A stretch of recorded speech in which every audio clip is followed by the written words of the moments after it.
India 9 बजे में आइए अब आगे बढ़ते हैं। दुनिया की महान हस्तियों के साथ अब प्रधानमंत्री नरेंद्र मोदी भी मैडम ट्यूसॉड्स के म्यूजियम में नजर आएंगे। अगले महीने की किसी तारीख को म्यूजियम में उनकी मोम की प्रतिमा लगेगी। ये स्टैचू न केवल लंदन बल्कि सिंगापुर, बैंकॉक और हांगकांग के म्यूजियम में भी नजर आएगा।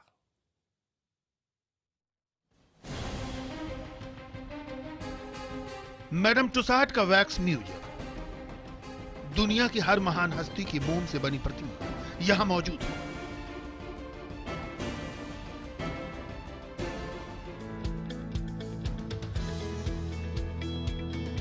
और अब बारी है भारत के प्रधानमंत्री नरेंद्र मोदी की। जी हां, कुछ हफ्ते पहले ही मैडम तुसाद म्यूजियम की टीम दिल्ली में थी। इस टीम ने प्रधानमंत्री नरेंद्र मोदी की प्रतिमा बनाने के लिए उनके पूरे शरीर का नाप जोख लिया।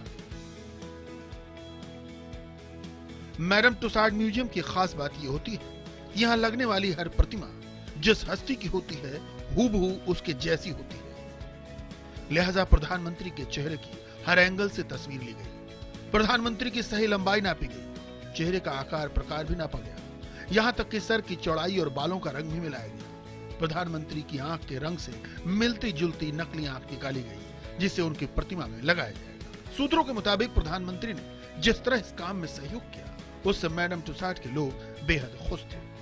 बहरहाल अगले महीने अप्रैल में म्यूजियम में इस प्रतिमा का अनावरण होगा। इस अनावरण के साथ ही पीएम मोदी उन महान और लोकप्रिय नेताओं की कतार में शामिल हो जाएंगे जिन्हें सारी दुनिया जानती और पहचानती है। ये गर्व की बात है, खुशी की बात है कि जहां पर कई विश्व के बड़े नेता हैं और अन्य लोकप्रिय लोग हैं, उनके साथ मोदी जी भी रहेंगे वहां पे। मुझे लगता है ये एक राजनीतिक विषय बिल्कुल ही नहीं है। इसे हमें उस रूप से देखना चाहिए कि मोदी जी कितने लोकप्रिय हैं और इस लोकप्रियता को कैसे विश्व में भी देखा जा रहा है। प्रधानमंत्री की इस प्रतिमा को उनके सिग्नेचर कुर्ते और जैकेट में रखा जाएगा। प्रतिमा नमस्कार की मुद्रा में होगी, ऐसा भी बताया जा रहा है। मैडम तुसाद म्यूजियम में शामिल होने वाले पीएम मोदी भारत की तीसरी राजनीतिक हस्ती है। उनसे पहले केवल महात्मा गांधी और पूर्व प्रधानमंत्री इंदिरा गांधी की प्रतिमा ही लगी है।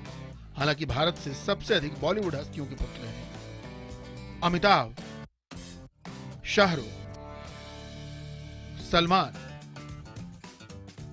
ऋतिक, ऐश्वर्या राय, माधुरी दीक्षित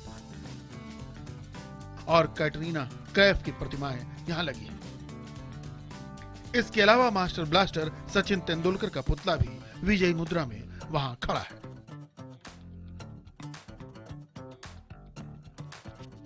यूं तो मैडम तुसाद संग्रहालय में पहले भी कई राजनेताओं की मोम की प्रतिमाएं लगाई गई हैं, लेकिन प्रधानमंत्री बनने के बाद नरेंद्र मोदी ने जिस तरीके से वैश्विक स्तर पर भारत को नई पहचान दिलाने की कोशिश की, उसे देखते हुए अब एक ऐतिहासिक क्षण माना जा रहा है। उनके समर्थकों का ये भी कहना है कि मैडम तुसाद संग्रहालय में उनकी प्रतिमा लगाए जाने का मतलब अंतर्राष्ट्रीय स्तर पर उनके बारे में जिज्ञासा बढ़ना स्वाभाविक है। कैमरामैन जयपाल सिंह रावत के साथ विक्रांत यादव, दिल्ली, IVM 7।